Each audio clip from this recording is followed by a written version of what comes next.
reference Cat because I think he'd be. Yeah. Sure. No problem.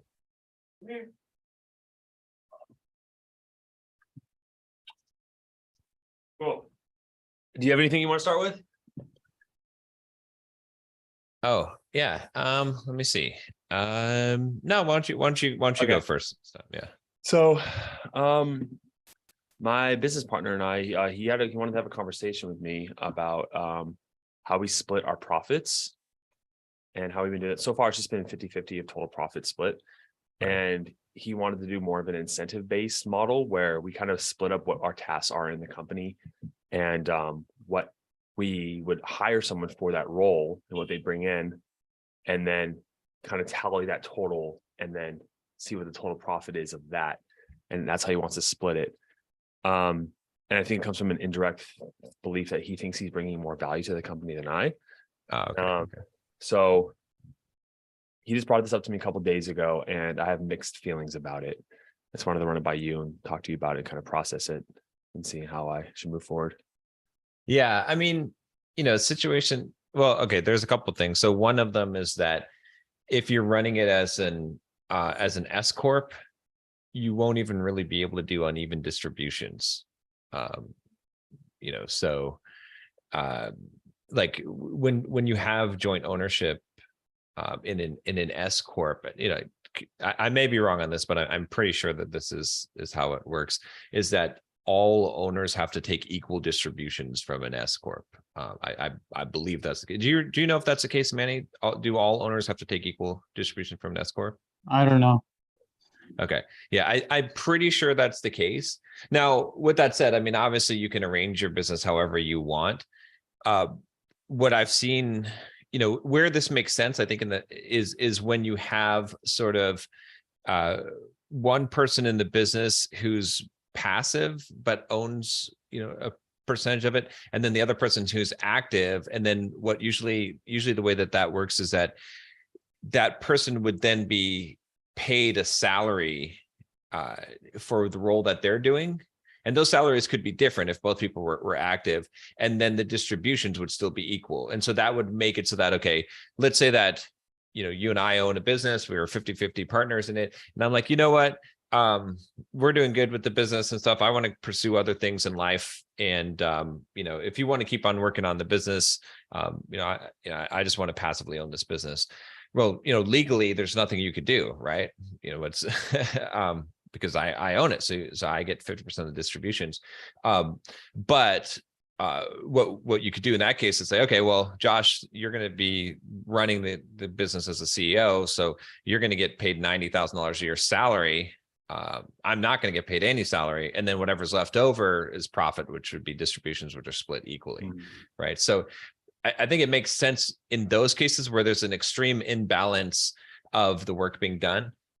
But if you're trying to like figure out who's contributing more to the business or who's doing more, I think it becomes really, really like that's just a recipe for fights in a disaster, and it's also very hard to quantify, right? Like, exactly. What is more valuable, content creation or advertising? Like, which is more valuable?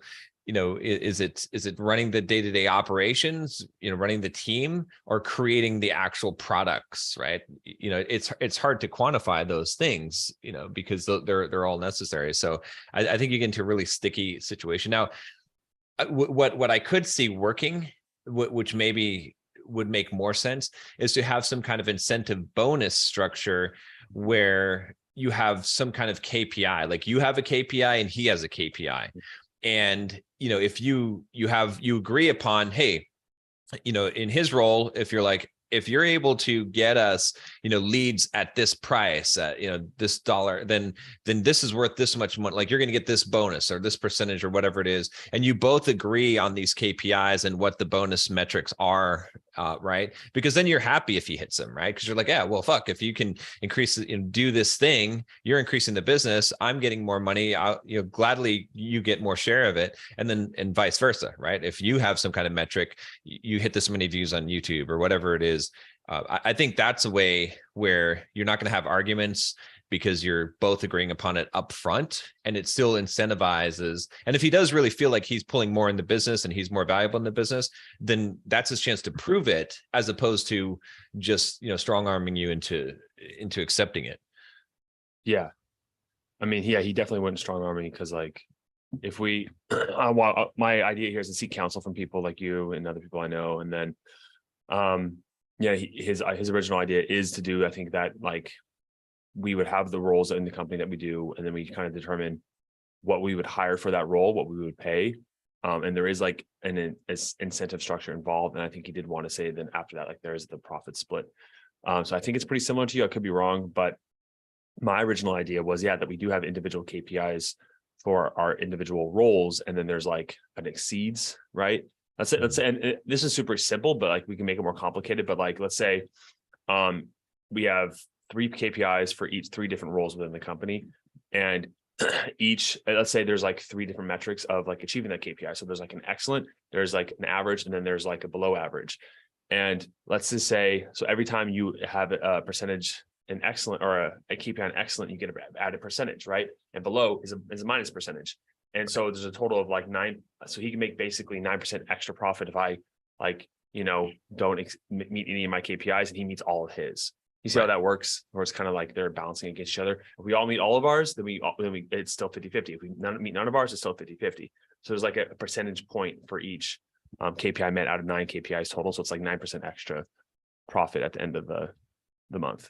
But the big thing I would say about it though is the question is like, is this really necessary? And I would ask it for 2 reasons. One is, will this actually, like the time that you guys are going to spend thinking about this and creating this and this, will that actually help grow the business, or will it be a waste of resources and time? And then second, like if it's not really, really necessary, like if it's close and, sure, maybe one person does a little bit more than the other, but if it's really, really close, then why put yourself in a situation where there's likely to be hurt feelings? And, because what happens if he does meet his KPIs and you don't meet yours, and then you feel like the circumstances for you not meeting them are outside of your control and that he got lucky, and then now he's getting more money and he thinks he did a better job than you, and then you come into a conversation, you're like, well, you kind of got lucky on that, like, we agreed to this, so you're getting paid this, and he's like, I didn't get lucky. I mean, like, it's like, again, not to say that,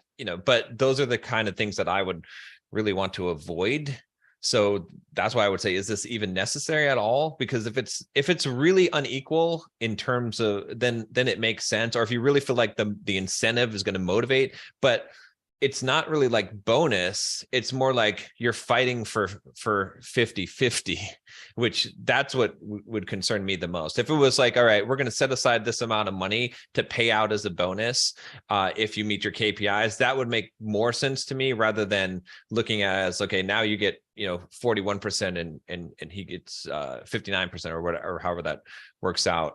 That I would just be worried about what kind of conflicts could happen from that. yeah, I too, I also think the same thing, because for me, like, money's important, but I'm like in this abundance mindset where it's like, how much money do we actually need at the end of the month? And like, how do I think the hardest thing that you said is like, how do I quantify my value? Like, how do you quantify when someone watches a video of me versus 3 other competitors, why they choose me? Like, how do you quantify that in numbers? Or like, the product actually saving marriages and helping in the service delivery, actually like getting these testimonials and like getting guys to want to become fans of the company that will upgrade. It's like, I mean, I guess you can kind of quantify that one, the upgrades for sure. But a lot of the stuff I do, it's like, it's not, a lot of the activity I do doesn't generate the income. It just supports it. Right.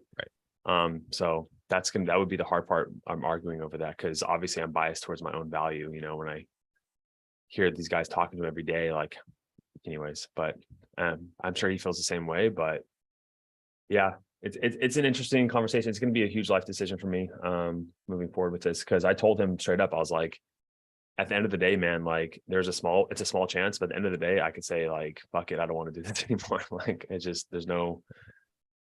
don't want to feel like I'm battling with you about this. And it's like, there's a small part, it's more my ego, but it's like, if you think you can do this on your own, then go do it.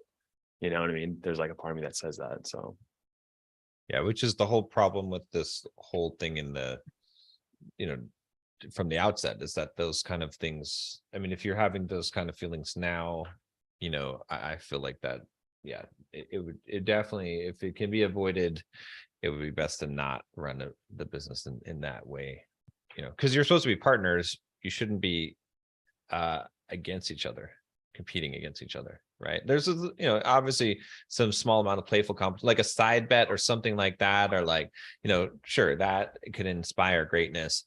But if you're in an antagonistic relationship with your business partner because you're both competing for the same pool of money with separate goals and separate ways that you're measured, it could, you know, it can lead to conflict. Yeah, I 100% agree with that. So I'll update you guys to let you know what happens. So, but yeah, that's good feedback though. Thank you. Yep. Yeah. What's going on with you, Manny? Yeah, what's going on, Manny? Haven't seen you in a while. I know I've been MIA, I guess, or you guys have been MIA. Depends on whose perspective we take. What's going on with me? So yeah, focus blocks, ads, just dialing those in. Been thinking of hiring an agency now. We'll see. Really go do that, or if I keep doing it myself. Because there's so much, man. It's funniest. Like the funny thing is, when we're going down this rabbit hole of improving one product, actually there's so much to do compared to when I have so many different products and so many different things going on at the same time. It's almost like I have more to do now because all the inefficiencies in the system start to show up when you start to see the system as a whole. You start to see every step of the way there's things that need to be improved and modified, like the customer activation, like finding a lead, converting a lead to a customer, activating a customer from trial to full pay, taking that customer from full pay to then either getting a referral from them or getting a testimonial from them or getting them into a higher ticket program. It's like so many different journeys that are coming into play now. It's like 30 different milestones involved. And it's like, wow, there's so much to in just this one funnel, just this one product that we're just scratching the surface. So yeah, there's a lot going on. Yeah, Good. it's that's what CEOs are paid to do, right? To make decisions like what do you focus on first, what do you not do, like what do you say no to? Yeah, like it's Yeah, exactly.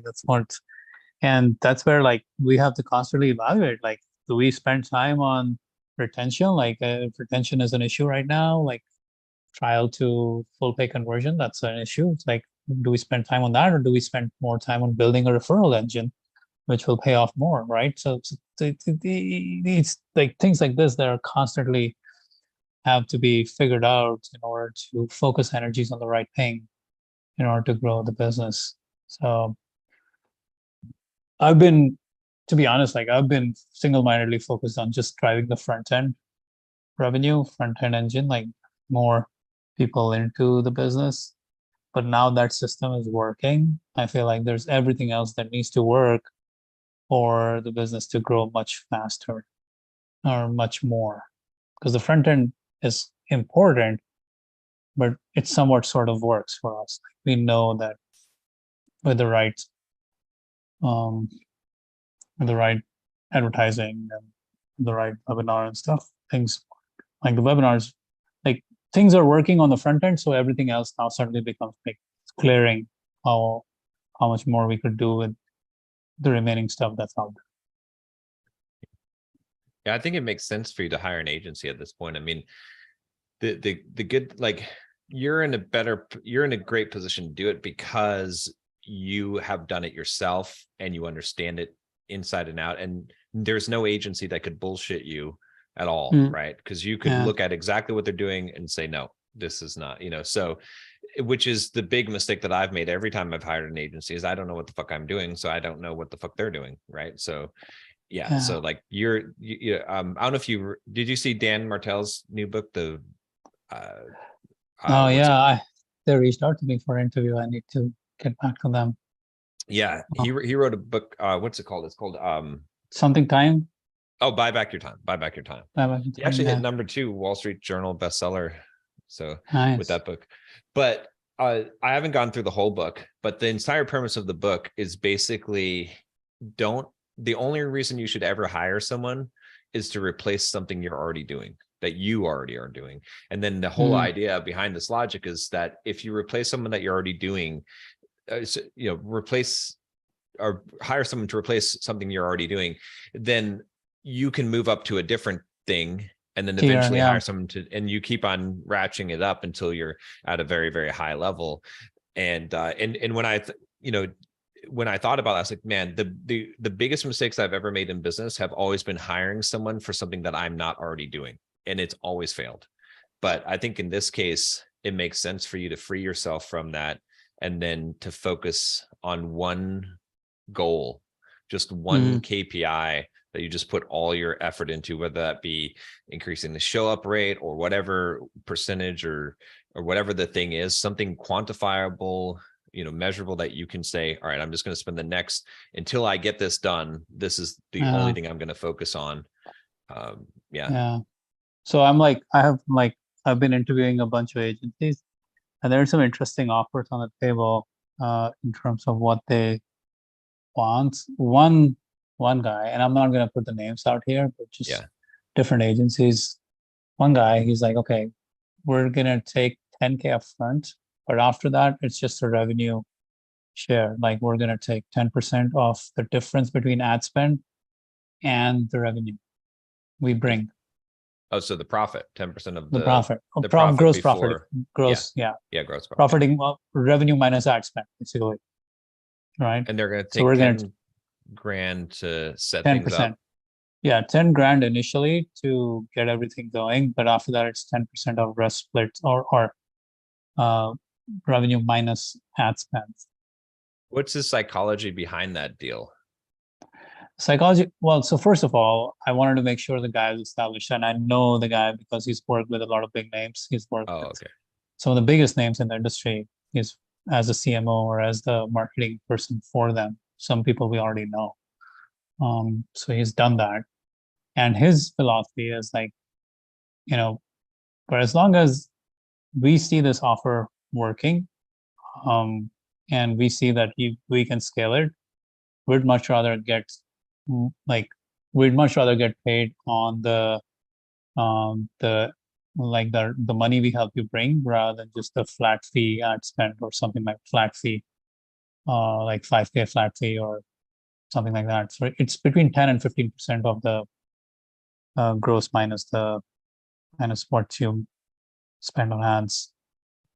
And he says, like, not only will you do that on the ads, they'll install all of the tracking systems to the point where they will also run email marketing campaigns on the back end. So anything that can attribute to their email marketing campaigns that they run, the evergreen campaigns and the cash campaigns, right? That also gets attributed in the same bucket. So his interest is in helping us make more so that he can make more. The only issue I have with that, with the way that that's set up is like, what if he just took you on as a client and you gave him 10K, he doesn't need anything more from you if it doesn't work out because he's gotten 10K. It's a pretty big, you could do that all day and sell people 10K, right? And never do anything else for them. And that would be, I would agree. And if this guy was like totally unknown and I didn't trust the people he had who all he had worked with in the past, I would totally not take him up on that offer. But I know that he's worked with some of the bigger names, some of the biggest names. So I know that part, like, he has a reputation as well because of the people he has worked with. You know what I would probably do with that deal is I would tell him, I'll pay you 5K up front, and then the other 5K will come from the profits. Yeah, this way he's got some kind of stake in it, because otherwise if you're just giving him 10K up front and then it doesn't work out, he has no incentive to make it work out. I mean, aside from making it work out to a grand scale, but if you said, all right, I'll give you 5K, and then the next 5K will come out of all the profits, like you'll get paid first from the profits until we hit your 10K total, and then we'll go to the deal. Yeah. So that's one offer, right? The other offer is 5K per month plus 10% of ad spend, to do not only ads management, but also like helping me with the backend email marketing or funnel management, or even helping with VSLs and all of those things. And landing pages, landing page copy, anything and everything that would come with marketing this product and the backend product. But the thing that I liked about the other guy, like the first guy, was like when I told him about how this is and what's going on, he's like, yeah, so the best way to do this is for you to scale your front end as much as possible and build the back end, because that's where you should be making your money. The front end is probably like, even if you go break even, you don't care, because if you can get the back end working, that's where the money is going to come, rather than try to squeeze money out of your front end. But I don't feel it. You feel that, Josh? Are you back in San Diego? No, what? I'm in India. Well, of course you don't feel it. You feel an earthquake right now, Earthquake? Josh? Yeah. Sometimes I talk like that. No, I don't feel anything. Yeah, my house just shook just twice here. Dang. Maybe you're on the fault line more. Might be, yeah. Yeah. Huh. I think next to the ocean it's not as shaky, right? If you're on higher ground, it's more shaky. Yeah, I think that might be. Well, Yeah. The ocean, you don't see anything until the tsunami comes, huh? Yeah. Matt, I mean, how many new clients on average a month are you pulling in? Oh, this month probably like 60, 70. Okay. I mean, do you have an idea of what the backend would look like? Yeah. Also, we have the Quantum Leap program. That's the back. Yeah, that's So what I thought. the program already exists. Yeah. It's just the marketing of it and the upselling of it is not really systemized. So I was talking to my operations manager, and I was like, we need so many machines to be built. And the escalation machine is one of them, the retention machine is one of them, the activation machine is one of them.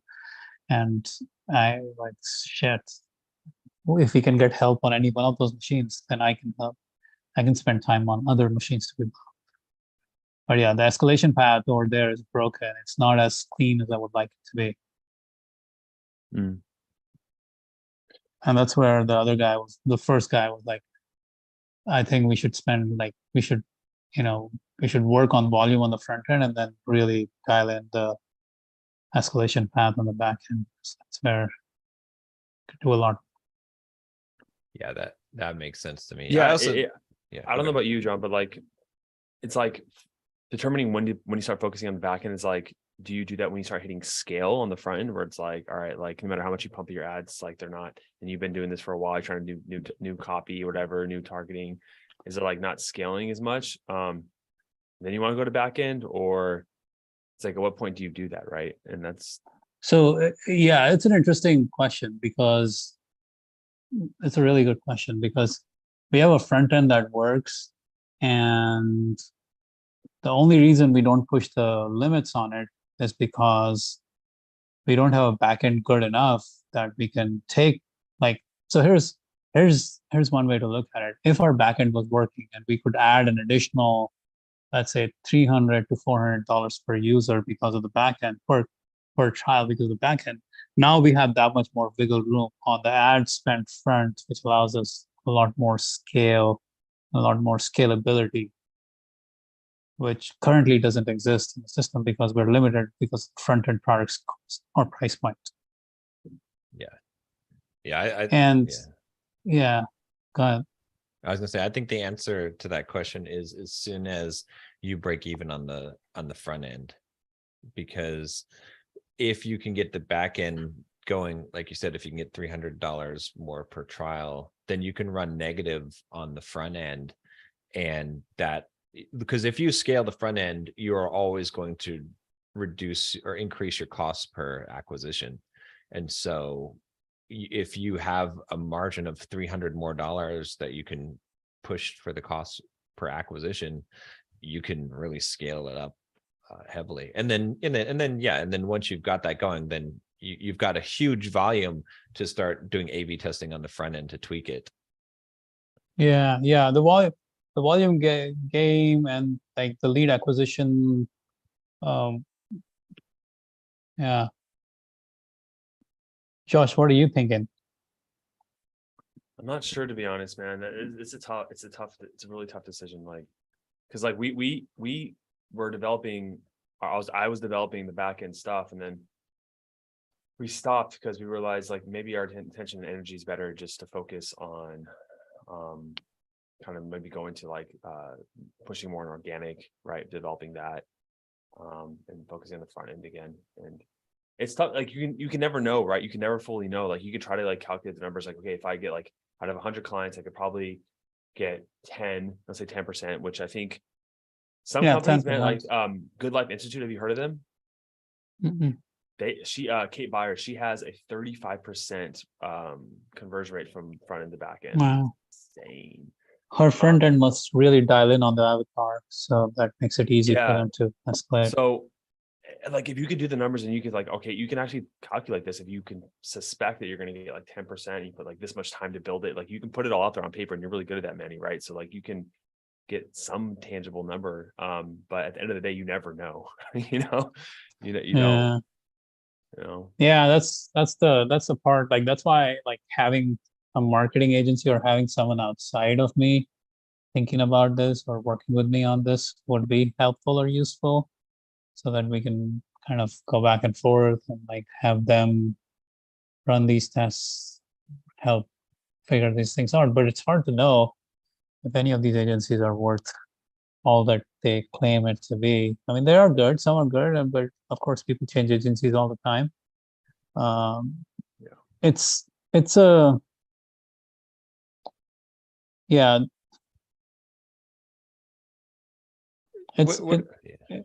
it's a great question. It's an important question. Yeah. What if you just took the approach with hiring an agency of just hiring someone who could replace what you're already doing? Forget about them doing anything else. Just can they run the ads and do it, do what you're already doing? And then you can focus on the back end, or even if you want to bring in a consultant to help you on the back end side, so that their main objective is just to run the ads. Yeah. Just running the ads part is the easy part, to be honest, man. Like, running the ads, like, okay, doing the creative stuff is a little bit of work, but it's not that much work. It's the overall funnel and the overall customer acquisition, like obsessing over getting the right conversions on the landing page and the funnel and the web, all of those things. Those are the things I feel like front-end customer acquisition is what I want help with, not just running ads part.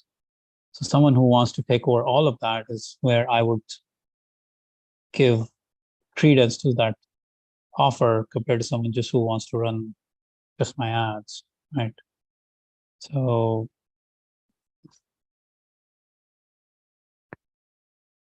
yeah, the question is, will they be able to do it though? Will they be able to take over the front end? Because that's the hard part to hire out, right? I think that's the part that they need to, like, the guy who's wanting to be quote unquote a partner. Oh, another one, I'll tell you, another guy. So another offer is $5,000 till 50K in ad spend, and then it's 10%, and then it's rolling back at that point. But they said the first 2 months they're gonna just spend on tuning in the funnel and the optimization and everything else, and like the front end, all the work they want to do to improve the landing pages and some email copy and the show operates and all those things. So that was interesting. And then here's the funny part. Like I explained to him what our business is and what we do and how our backend isn't really dialed in right now. Explained exactly what the product does. He listened to me, and he's like he's one of the he's the VP of growth there in the agency. He's like, do you want an investor in your business? I'm like, no, I mean, I would really, it's not really on my mind right now. He's like, because I would love to invest in your business. I'm like, I'm like, okay. He's like, it makes so much sense what you're doing. It's totally like, hey, so like I can help you scale it, and I would love to be an investor in your business. And I'm like, okay, that's really cool. So that's another one, $5,000, 10%, $3,000, and then 10%, $5,000 with all the funnel work, and 10%. That's actually the most expensive one, to be honest. $5,000, all the funnel work, but they'll do all the funnel work, which is Right. possibly like email copy and all those things and landing pages and things like that. And then 10% of ad spends. So that one where they're taking $5,000 and 10% of ad spend, they don't like the only like, would I take that, or would I take the guy who's going to take 10%, 10K up front and then just a percentage of the ad spend? I guess, I mean, here's another way of looking at this. None of the numbers really matter. It only matters how good they are, right? How good they can scale it. Yeah. Right. So that's really I would almost throw out all the, like, you can negotiate the deals, sure, that's fine, but you should just pick the best who's going to actually be able to succeed, who's got the most chance of actually producing results. Yeah, because my objective is to get this front end to generate 100K new sales per month. That's what I want to do in the next 3 months. And to get that, who will help us get there? Who has the most vested interest in getting us there? Right. Because these somewhat like they are, one of the guys is really big. Like one of those, they manage $100 million in ad spend every month or every year. So they're huge, which has its pros and cons because they know a lot, but then are you always going to get the best kind of service from them? They're managing those giant accounts. So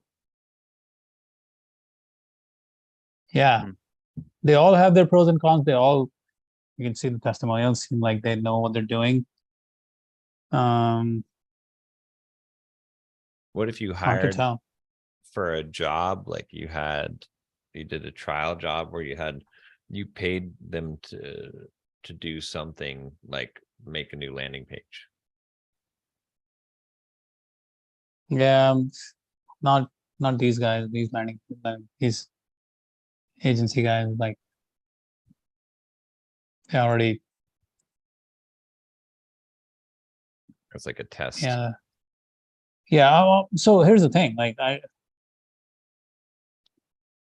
do believe that these guys have the basic skills, something as simple as that. Like they will do and they potentially have like the basic ad management skill.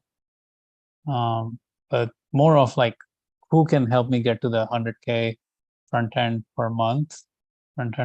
acquisition per month. That really boils down to who will be the most driven to get us there. Yeah. Right. Every agency should be because they're going to, they're taking somewhere near 10% of ad spend. They all want to increase your ad spend, right? They all want to they all want to make more. So in some ways, everyone has a vested interest. What I found though, is that the way that most agencies operate is that they charge a upfront retainer, a high upfront retainer that removes all the risk from them. And then they might take in 10 clients and then 9 of them, it would require work to actually grow them, but one of them is growing automatically. And then they keep the one that grows automatically and get rid of the other 9. That's definitely a very cynical way of looking at it, but it's probably true for a lot of these agencies. Right, because that's the easy path. Yeah, because you keep on bringing people in, some of them are just going to grow automatic. I mean, you do some tweaking, some small stuff, right? But if it requires any kind of real effort, then you just let them go because you already got the money that you need to cover your costs. So you're not out anything and you just find another person. Yeah. So yeah. so then you're better off working with someone who's on a monthly, because then you don't have to deal with that problem. Right. Because the last one is just $3,000 per month, and it's month to month, so I don't even have to worry about long-term contracts. Most of the other ones have like 90-day contract, 3-month contract, which I don't care about as much as I care about the results.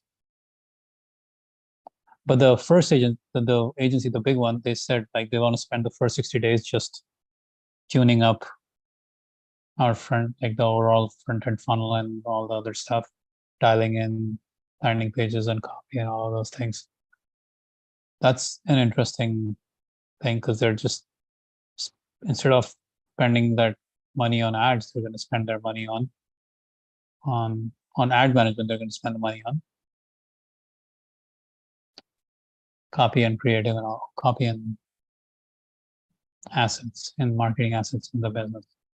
Yeah, it's not like I don't have clarity right now. What do I do with either of this? So You could also hire someone specifically that just works for you full time, that just runs your ads and works on the funnel. that would be great, but finding that person would be hell of a journey to know, like, okay, so I know how much, like, to find someone who can do all those things. I mean, I'm basically gonna have to hire a hardcore marketing mind, and probably that person is gonna, we're talking 5 to 10K a month if they're gonna have any kind of real skill in that game, right? Which Uh, is what you're going to be paying an agency anyway, close to. yeah, Right. yeah, So yeah, that's yeah, why. yeah, yeah. But I would have to go find that person, and that would be hard work. Yeah, that's That'll be really hard work. Someone who knows how to run ads and also do funnels and do landing pages and do copy and creative. I'll have to teach that person a lot too, to be honest. It won't just be that person doing it. Yeah. So maybe that's later down the line, once we get scale from the agencies, then we go hire that person, because now we have a little more established understanding of what's working, what's not working. Yeah. I don't know. I'm debating on all of these, but carry on, guys. I think that's my current challenge, and I don't have an answer right now. Yeah, it's tough. It is really tough, man. Like, because they all make like the same promises. There's similar offer structures. It's like they have all testimonies. It's like, how do you know? Yeah. And so like maybe it just comes down to like when you speak with them, who do you want to interact with more day by day, right? That's cool. Yeah, that's good too. Yeah.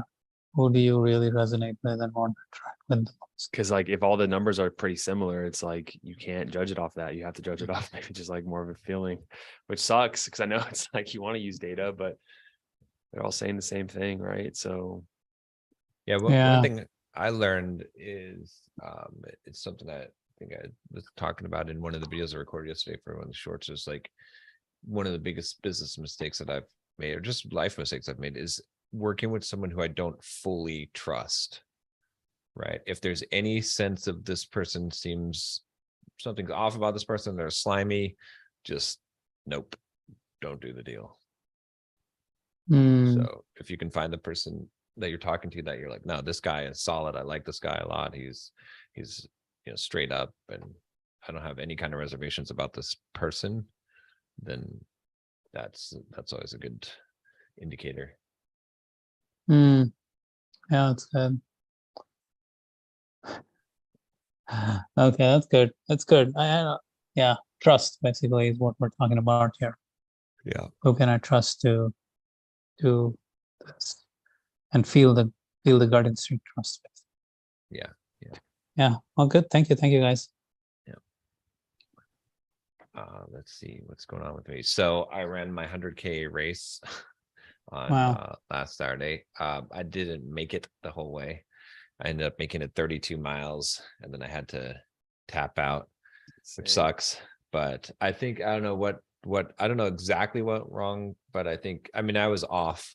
It's weird because I did all the training and everything, but I think I may have been dehydrated when I got into Arizona because I didn't think about the dry weather and how it would suck the the moisture from your body, and so I didn't pre-hydrate because and I also like at the starting line it was about 34 degrees Fahrenheit. Oh, nice.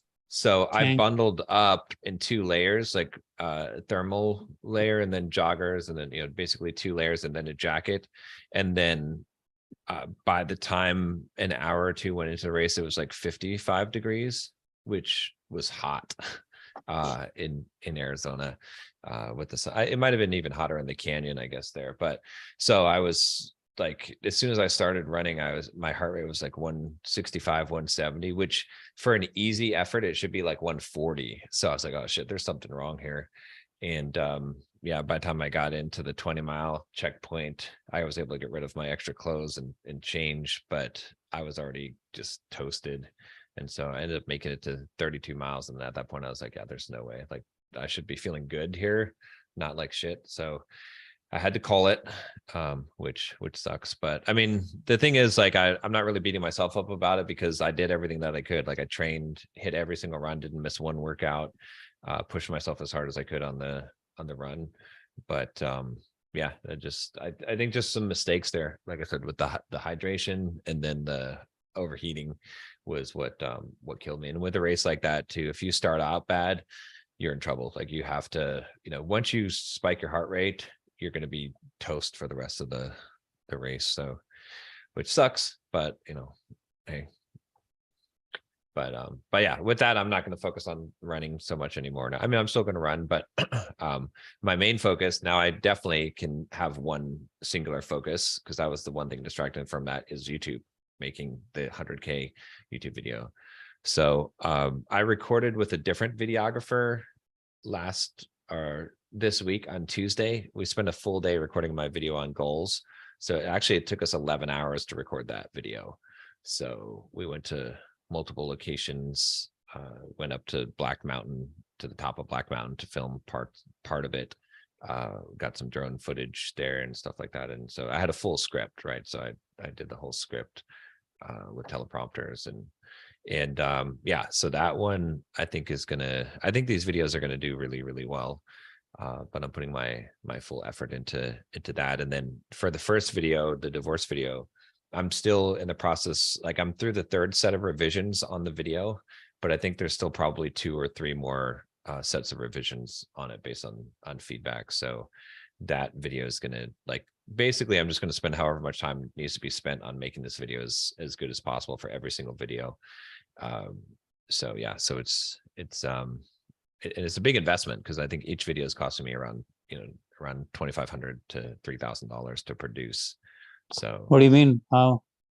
The videographer and editing, and then any kind of equipment. So yeah, so they're big, definitely. But my hope is that these videos will do well enough that just in the AdSense alone will cover the production costs, and then everything else is profit from those. So but yeah, I'm focusing on I got to write my next script for the next video that's coming out, and then I'm focusing on just focusing everything on this, right? So learning, reviewing how to do better at script writing, how just like how to set up better camera shots and things like that. And I got this cool thing. I don't know if you guys seen this on Instagram, Storyteller Tactics. This has been advertised like all over the place, but it's a deck of cards that you can use for figuring out different stories, like story archetypes, right? Give me an example. Like, what do you see in there? Like, let's see. Universal, like here's one. Universal stories is one of the cards. Build your story on a solid foundation. Use elements that everyone will recognize. Humans are wonderfully diverse, but we have more in common than sets us apart. Every society anywhere in the world and at any point in history shares certain basic habits and ways of thinking. These universal traits come time and time again in the stories we tell. They're reliable building blocks for your story too. And then it's got like on the back the different Can you tell a story about people involved in your project based on any of these common traits? A, free will, and it goes into, a description of that. B, conflict and Hmm. cooperation. C, inconsistencies. D, fear and bravery. Prompt. Yeah, so they're basic, prompts to come up with some good stories. So That's cool. one thing I would kind of figured out too is it's like I had this kind of big revelation when I was going for a run the other day, is that because I was trying to figure out like what is a chapter of my life, like what is the theme, right? And for the last, I don't know, like before the last chapter, the last phase of my life was all about like personal development, developing my masculinity, my mental toughness, right? As I was doing these physical feats and things like that. But I definitely have worn out that chapter. And that's where I was feeling like depressed and like unmotivated, like what's the next thing? Like, what am I, because I've already done those things now. Where do I go from here? And as I was running, I figured out the next one, which is not one I'm super excited about, but it's humility. So it's been the theme, right? Because I realized I was like, what's been happening is like, that run, for example, right? I failed to run that 100K run. Now, there's a lot of people that did complete that race, and some people probably were in worse condition than I was. So I'm not as mentally tough as I thought I was. Now, granted, maybe I'm more mentally tough than 99% of the population, but it doesn't matter. It's like, I like the humility of saying, all right, I'm not David Goggins, right? David Goggins would have finished that race, which is, again, it's not to, come down on myself, but even the same thing with YouTube, right? It's like, I've been doing YouTube for 10 years, right? I have watched channels that started a year ago surpass me. All right. Now, part of the reason why is because I'm like, oh, I know how to do YouTube. I know how to do this. The same thing with business. I know how to run my business. So the big theme for me, I think, has been having the humility to say, all right, start over with the beginner's mind and say, all right, I know nothing about creating YouTube videos. Let me learn how to create YouTube videos. Right. And that's what I'm focusing on now. The same thing with a lot of things in life. It's just looking at and saying, okay, stop thinking you know it all. Like, because the thing is, like, everything that I know and that I learned has gotten me so far in life to a good level, definitely a successful level, but I have hit the ceiling of what I can do without starting over and having the humility to start over with the beginner's mind. And so that's something that I'm going to focus on, or I've been focusing on. And that's the lesson that I'm learning in life right now, is that, no matter how good you get, you need to start over and act as if you know nothing, because if you're not constantly learning, then you're not going to constantly grow, and you're going to hit a limit, right? And you're going to hit these natural limits. And then when you hit that limit, you're going to have to relearn your golf swing like Tiger Woods did in order to hit that next level. And so that's so that's kind of, I kind of figured that piece out, and it kind of makes sense, with everything fitting into what's been going on. But yeah, the YouTube is, like I said, a good example of this. So I'm just going to focus on that. And when I learn that skill and I've got to the point where I can make really, really good videos, then I can move on, start reconstructing the entire business from the ground up from that place, and looking at every single thing with the same kind of open mindset of a beginner's mindset. So I like Yeah. that. I like that, John. Yeah, it's like, I mean, what was it, Socrates or Plato? I don't know who said it, but it's like, he said, one thing I know is I don't know much, and I'm not even sure about that. right. Yeah, it's like, there's a book called The Art of Not Knowing, I think, by Peter Ralston, I want to say.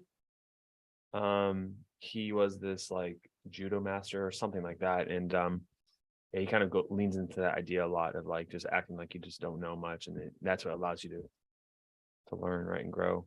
So Yeah, because I've been realizing there's like so many little elements of everything that, I've been operating for the last few years on just producing and doing stuff, but I haven't spent a lot of time learning, right? I learned how to do email marketing and how to do marketing in general, and how to make YouTube videos and how to do these things. But I haven't been so focused on producing that I haven't spent time learning. And I think one of the keys there, and I think that is worth considering, is finding a mentor or a coach, a real mentor, a real coach who's gone where you haven't been before. Yeah. Right. Yeah. Someone, because if you're talking scaling a business, then going and finding a mentor who has built, maybe multi 7-figure, 8-figure business, something like that. Because that is like, as you said, like that's the part you need to figure out now. Yeah. And that's not to be figured out by yourself. Like, yes, you can figure it out by yourself, but do you really have that time to figure it out by yourself compared to learning it from someone who's done it? Exactly. Yeah. No, I think that's exactly right on. So, but Yeah, I've also and that carved could, out. Oh, go ahead. Hmm. I say Yeah, go ahead. that could be coach, that could be mastermind group, that could be a lot of different, or probably two different things. Mastermind group, which is a paid mastermind group, and a coach, which is a paid group, are two things I would definitely think about in this phase of, as you said, humility. Yeah. I also have oh shoot, I lost what I was going to say now, but what was I going to say? I can't remember now. It's something about creating the videos or Your YouTube coach. yeah, I do have a YouTube coach that is helping me with on the YouTube side of things. So he's got a lot of good feedback on that. And but yeah, I can't remember what the other thing I was going to talk about that is, but yeah, it's not coming to me. But yeah, but that's what's going on with me is it's just, oh, I know what I was gonna say. I'm also setting aside 4 hours a day to focus on my one thing. So that's, so I've got a block, that's a focus block, 4 hours, just focus on the one thing, right? The other stuff What is comes that? outside of that window. Doing the video, What's that? doing the videos. Yeah, doing the videos, everything like related to doing the videos, right? So even if that's researching or learning or whatever it is, it's like that 4-hour block every single day is set aside to work on the one goal, right? And that's the approach I want to take is just hit this one goal and then move to the next one goal and keep the 4 hours every day focus on that one thing, because I feel like that's the most effective way to make progress.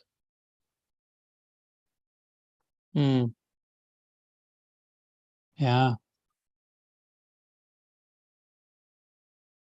I mean, I 100% agree. Like, and it's like figuring out that one thing, right? Is like, so hard. Like you were saying in the beginning, Manny, like there's so many things you have to do, and like decision and focus and like cutting off what's not important it's not an easy thing.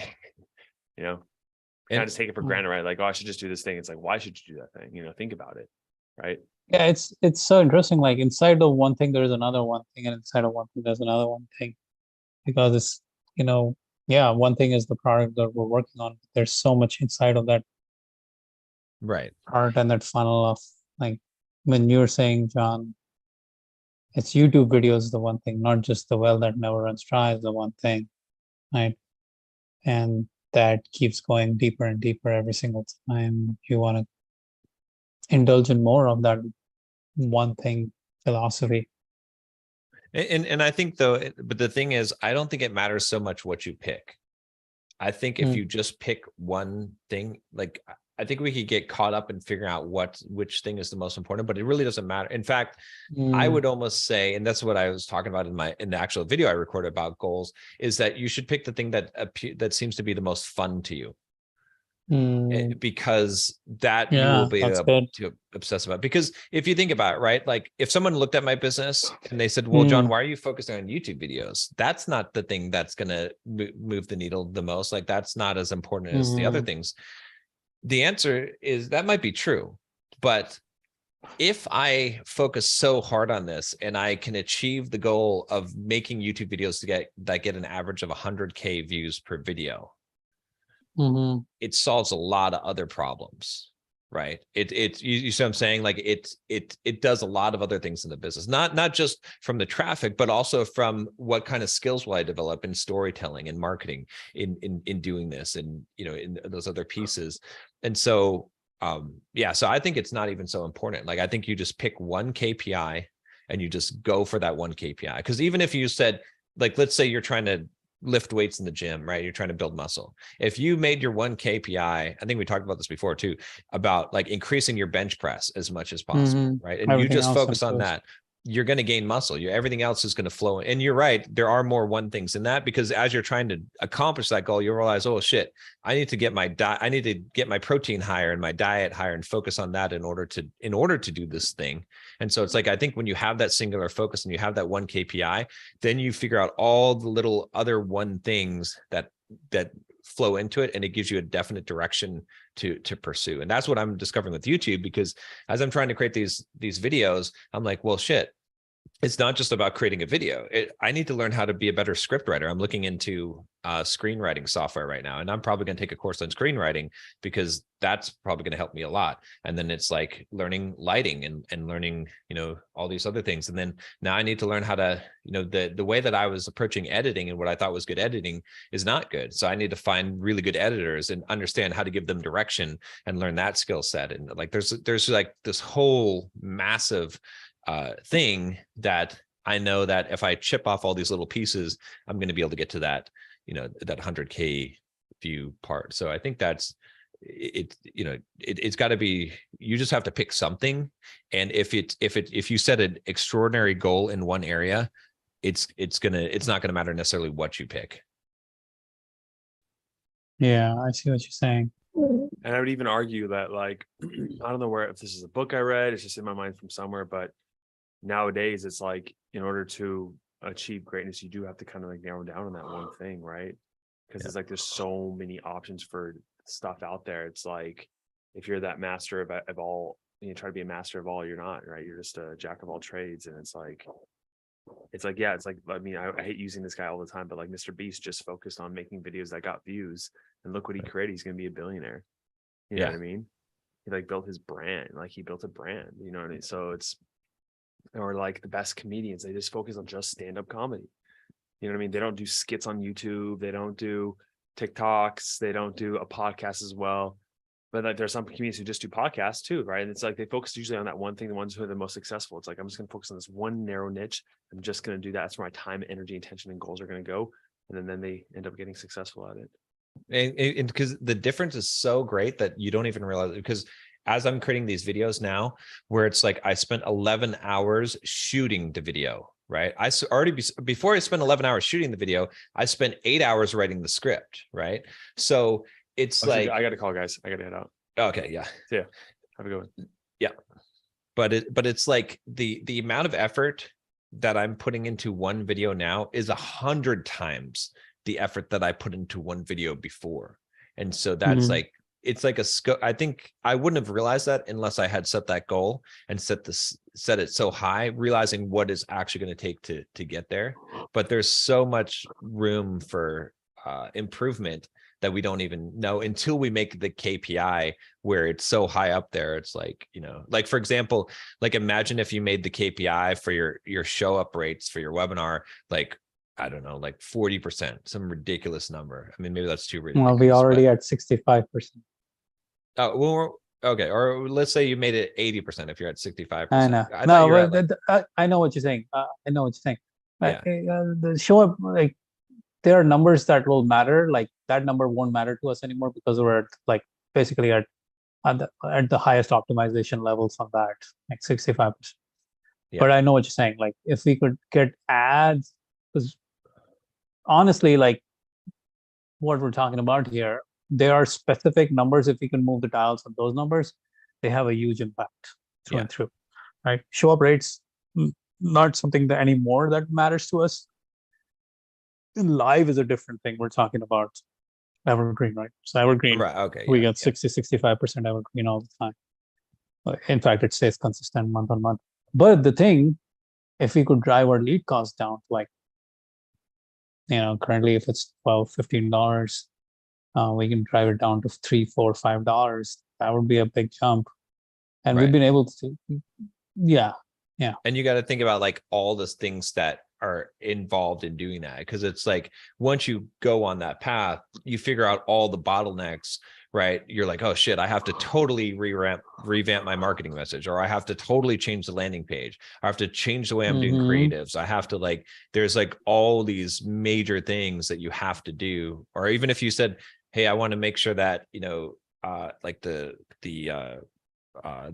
average watch time on the webinar, like the drop off point is like, I have 80% retention at the 50% mark or whatever it was, like something like that would mean that you would now have to look at this webinar and look at every single, minute of it to make sure that every single minute is impactful. And, it's like these things drive you to such a degree.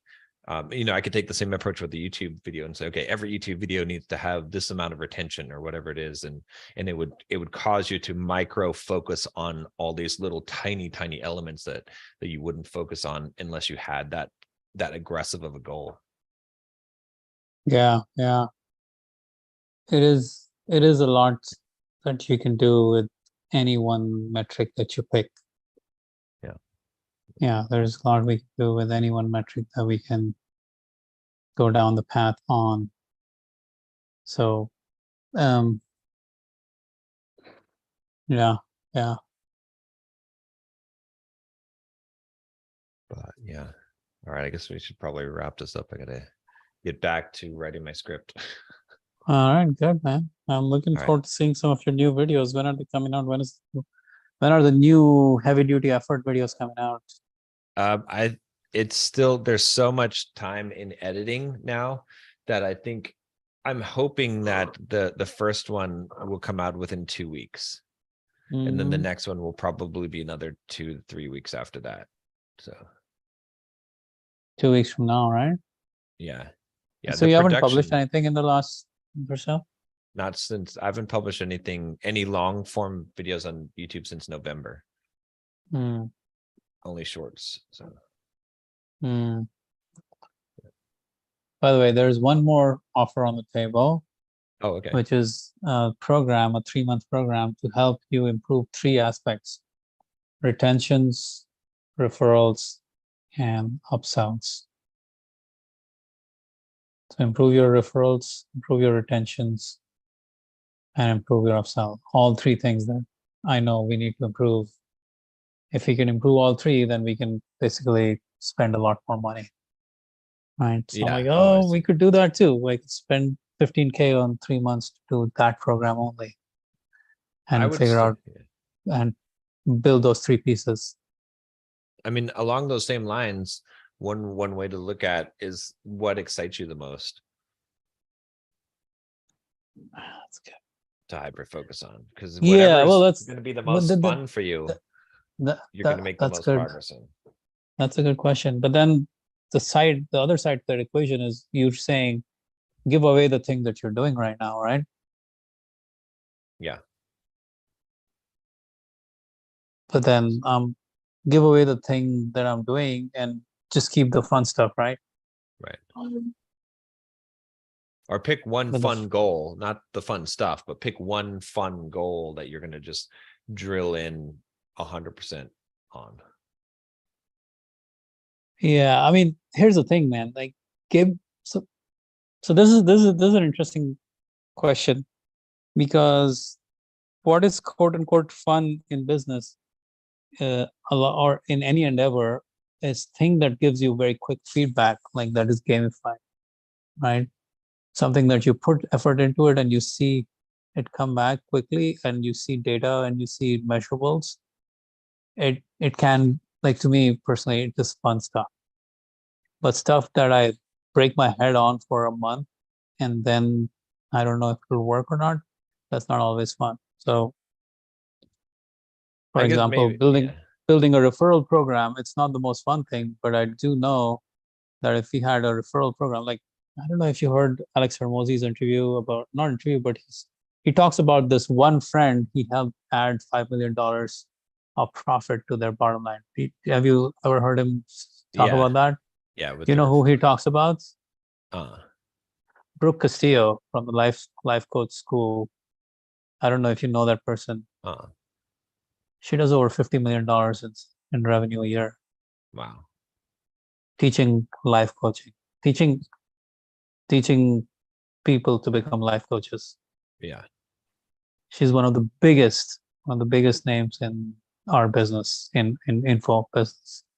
So when the question she asked Alex was, because Alex has a whole episode on this, she's, what can I do that will add an extra $5 million of profit to my business Right. without without adding any more work to myself? And that's when Alex was like, you need to add, and you need to create a referral machine, because that will bring you profit with no ad spend, nothing. Right. Just build it once and it pays off forever. So that was interesting. That's, I know if we build that itself will open up a whole new revenue stream for us that we don't have today. So I guess one way to think about, instead of saying fun, what's the most exciting thing for you to work on? You see what I'm saying? Like, it Frankly, sounds like for me, ads is the most exciting thing, because I can always like iterate, improve, try, change.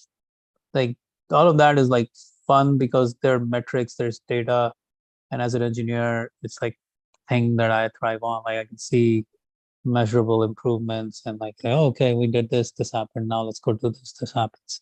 but narrow Ads it are like, down, yeah, to the most exciting goal. If you had one goal, measurable, definable goal, what would be the most exciting? Because you can't, because ads is the category, but it's not a yeah, goal. So ads if a you said- category. Like my measurable define, like that's the thing that I've been telling these agencies to spend, like to basically do 100K in front end customer acquisition per month. So that would be the goal. That would be exciting for you to focus on. Exactly. That is fun. That to me is fun, because that is like straight up raw front end work. It's like not based on how good the back end, like how good it is with referrals or with Ascension or anything like that. It's just a raw scale Now, on front end. of that 100K, okay, so this is like that aspiration goal process framework that I developed, right? So getting 100K revenue per month from new customers is an aspiration, because you're not in direct control of it. So then one level down is a goal that you're in direct control of. So what one goal that you're in direct control of would give you a 99% chance, if you achieved it, of hitting the aspiration of getting 100K in revenue from new customers per month? Yeah. That is improving our ads. And I think we were talking about it last time. Well, improving our ads to the point, huh? Yeah. Well, specific though, improving your ads is improving our not ads. quantifiable. Getting our ad costs down is and being able to scale. I think we Getting talk your about ad like cost- writing hundreds Yeah. down to like maybe $5 a lead. Okay. Basically getting our CPA down to $200 CPA, that would allow us to at scale really run this kind of wild. Okay, Um, so then even if we said, okay, let's say getting your CPA down to $200. What's your CPA at now? week to week it varies, but around 300, I would say 300, 350. Okay. So even getting your CPA down to 200 is an aspiration, because you can't directly control it. Yeah. So then what's a goal that you could create that would give you a 99% chance of getting your CPA down to 200 if you're able to achieve that goal? Which I guess we can ask the question of what directly influences your CPA that The you ads. do, the quality of the ads, right? Yeah. So then maybe a goal could be create 100 new ads in the next month. Yeah, exactly. We talked about it last time. So I've been, I think we've probably created 20 ads so far in the last couple of weeks.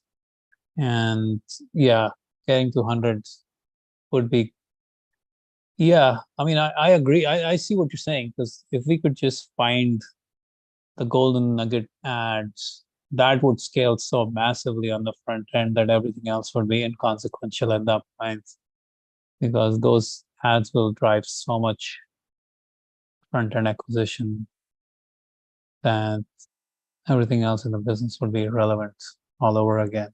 Right. So that's where if you just made your one focus of your thing is just, I'm going to create 100 ads this month and just focus on that and then see where you're at when you do that. You see what I'm saying? That's what I'm talking about with this whole thing is like picking one thing like that.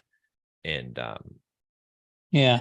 I mean, that's the thing I actually enjoy doing, to be honest, like writing ads, because I don't think anyone else can write as good an ad as me right. for my business, because I know my customers so damn well now. Yeah. I know what their pains and frustrations are so damn well now.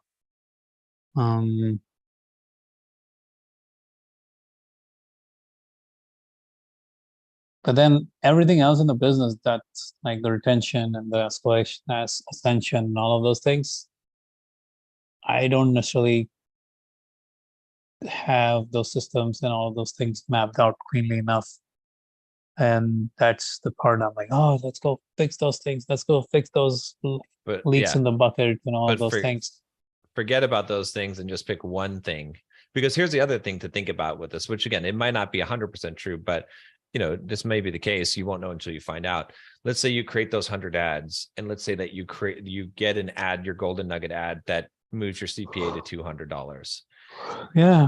That ad will excite people enough, more than people who are coming in now, that it may improve the retention, and it may improve other things along that you're not even trying to improve, just by the quality of the people that you'll be attracting, or the excitement level that you generate when they first contact you. Right. Mhm. So that's what I'm saying. It's like, if you just focus on the one thing, and then once you hit that metric, then you pick then you can evaluate, step back and say, okay, well, what's the next metric to go after? Yeah. Yeah. Well, then it kind of throws water in my whole idea of hiring an agency, basically, if I go down this path. Yeah, maybe it's not time to hire an agency yet. Then maybe it's time to get this thing accomplished first. Man, I actually want to hire an agency to do everything else but the ads. I don't know how to explain it to someone, but Yeah. I wouldn't doesn't- hire a marketing Yeah. company to do everything else but the ads, because the That's ads not are a- the things that, That's not an agency then. That's a marketing professional that you need to hire. That. yeah, that's the problem. That's work. Hiring someone like that is a lot of work. Yeah. Because I can.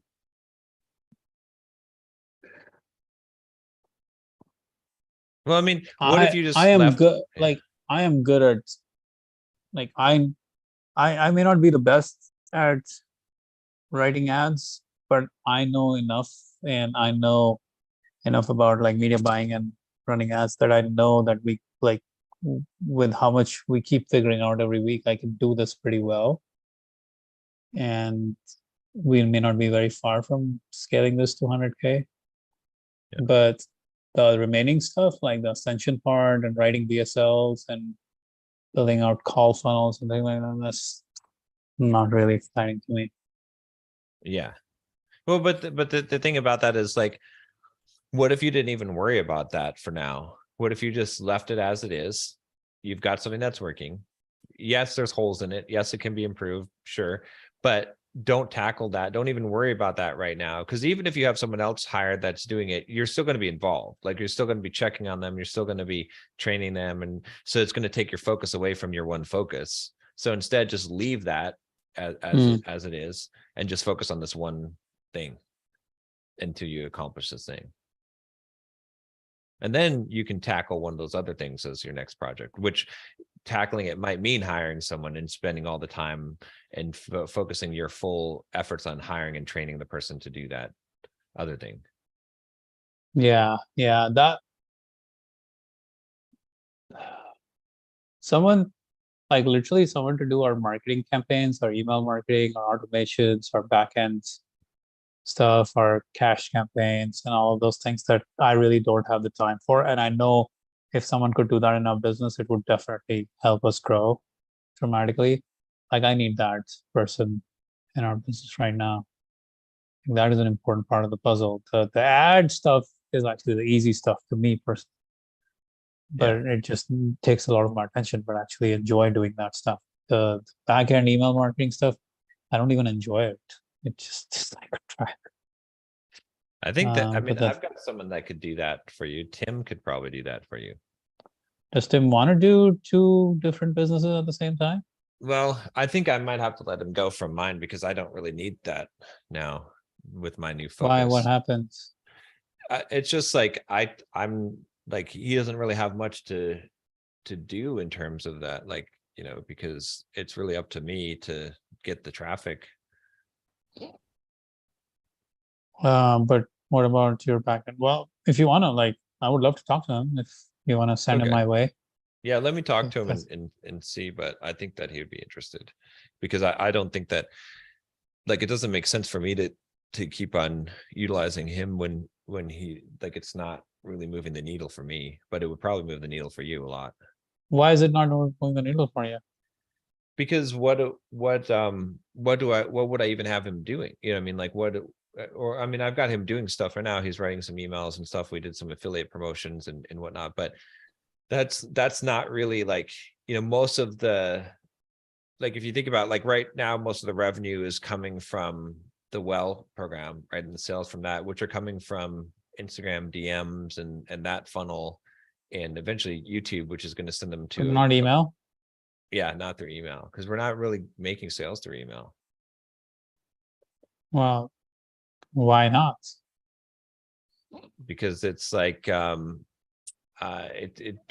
channel's not as effective. We don't have as many people joining the email list because that's not a call to action, right? There's no funnel for doing that right now. It's book a call is what the call to action is. Very interesting. Yeah. Yeah. Let me know. I'll talk to him. Okay. See what he wants to do, and yeah, that'd be good. I mean, if someone wants to, and I don't know if he has but he is a copywriter, so I'm sure with the right guidance, he can do ascension and Yeah, because retention and activation and all of those things. Yeah. That we really need help with. Like that's the part like I just hate doing. Yeah. Because I don't have the engineer in me just wants to mess with stuff that I can see numbers around, to be honest. Yeah. You know, ultimately that's and writing ad copy is really just a way to see numbers change. Yeah.